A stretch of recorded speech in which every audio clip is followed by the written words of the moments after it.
ନମସ୍କାର।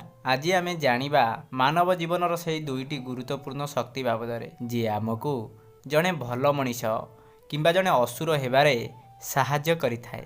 ମାନବ ଜୀବନରେ ବୁଦ୍ଧି, ବିନୟ ଆଉ ଅହଙ୍କାର ଦୁଇଟି ବିପରୀତ ଗୁଣ। ବିନୟ ଆଉ ବୁଦ୍ଧି ଧୀର ସ୍ୱଭାବ ମାନବକୁ ଉଚ୍ଚ କରିଥାଏ, ହେଲେ ଅହଙ୍କାର ତାକୁ ପତନ ପଥକୁ ନେଇଯାଇଥାଏ। ମାନବ ଜୀବନର ସବୁଠୁ ସୂକ୍ଷ୍ମ ଯୁଦ୍ଧ ବାହାରେ ନୁହେଁ, ବରଂ ମନ ଭିତରେ ହେଇଥାଏ, ଯେଉଁଠାରେ ଏହି ଦୁଇଟି ଶକ୍ତି ସଦାସର୍ବଦା ସଂଘର୍ଷ କରିଥାଏ। ସେମାନେ ହେଲେ ଅହଙ୍କାର ଆଉ ନିଜର ମାନବ ବୁଦ୍ଧି। ଭଗବତ ଗୀତା ଅଧ୍ୟାୟ 13 ଆଉ ଶ୍ଲୋକ ନମ୍ବର 7ରେ ଭଗବାନ ନାରାୟଣ ଅର୍ଜୁନକୁ କହିଛନ୍ତି ଯେ ଅମାନିତ୍ୱଂ ଅଦମ୍ବିତ୍ୱଂ ଅହିଂସା ଶାନ୍ତି ଆର୍ଜବମ୍ ଆଚାର୍ଯ୍ୟ ଉପାସନଂ ଶୌଚ ସ୍ତୌର୍ଯ୍ୟ ଆତ୍ମବିନିଗ୍ରହ। ଅର୍ଥାତ୍ ନମ୍ରତା ଆଉ ଅହଙ୍କାର ରହିତ ହେଉଛି ଜ୍ଞାନର ପ୍ରଥମ ଚିହ୍ନ।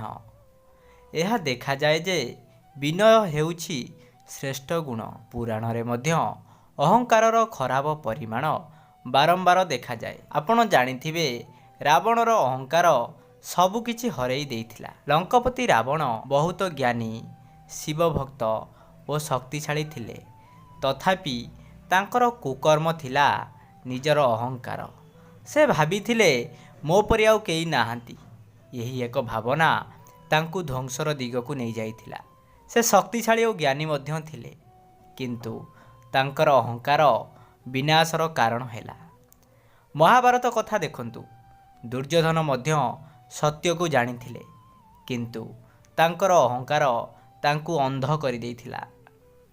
ବାସ୍ତବରେ ଅହଙ୍କାର ମନୁଷ୍ୟକୁ ସତ୍ୟ ଦେଖିବାରୁ ବଞ୍ଚିତ କରେ। କଥାରେ ଅଛି, ବିଦ୍ୟା ଦଦାତି ବିନୟମ୍। ଶିକ୍ଷା କେବଳ ତଥ୍ୟ ନୁହେଁ, ଏହା ମନକୁ ନମ୍ର କରିଥାଏ। ଯଦି କାହାର ପାଠ ମନରେ ଅହଙ୍କାର ଆଣୁଛି, ତାହେଲେ ସେ ବିଦ୍ୟା ସତ୍ୟ ନୁହେଁ।